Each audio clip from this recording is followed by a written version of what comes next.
Hello and God blessing upon each of you that may be listening to this broadcast. We pray God blessing, pray God peace be upon you. We understand that at this moment in time, our lives have changed in the way we do things. And because of the change, we are people who hate change. But sometimes change is necessary. And because of the fear of those around us, sometimes we forget that God is still in control. I'm reminded of when Jesus has went and got on a boat and his disciples followed him. Jesus went down into the hall and went to sleep, but the disciples remained on deck. And the wind came and the waves were high and they began to frantic and they could not determine what they were going to do. And they went down into the hull of the ship and woke Jesus up and said, "Master, do you not care that we perish?" And when you look at that, sometimes we forget that Jesus was on board. If they perished, so would God have perished.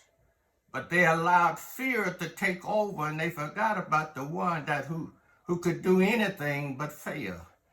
And I guess what I'm saying is that when God is with you, it doesn't matter where you are. He's got his loving arms around you. His protection is with you. He gives you a peace of mind, even in the midst of your storm.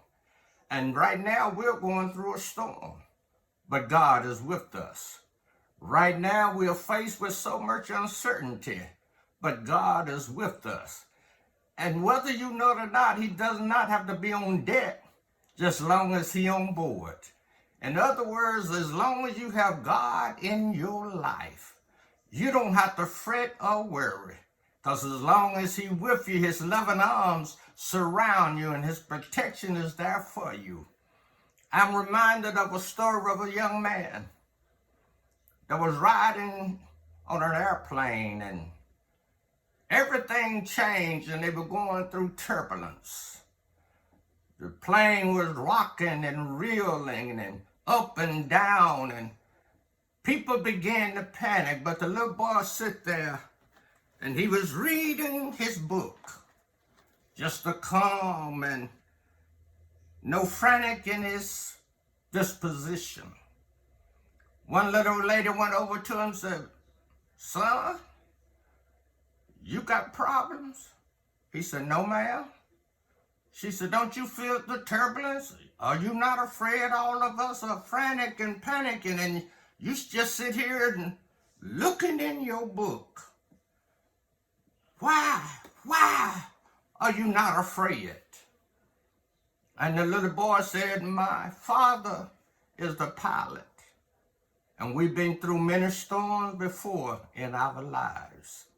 So I want you to know today that God is our pilot, and he knows how to guide us through the storm of this pandemic that we're in at the moment. Keep faith in God." One thing Jesus told his disciples, "O ye of little faith, know that no matter what comes our way, if we keep faith in God, he will see us through to a brighter day." May God continue to bless you, and most of all, may you continue to trust in God, that God will see you through. May God bless you, and heaven continue to smile upon you.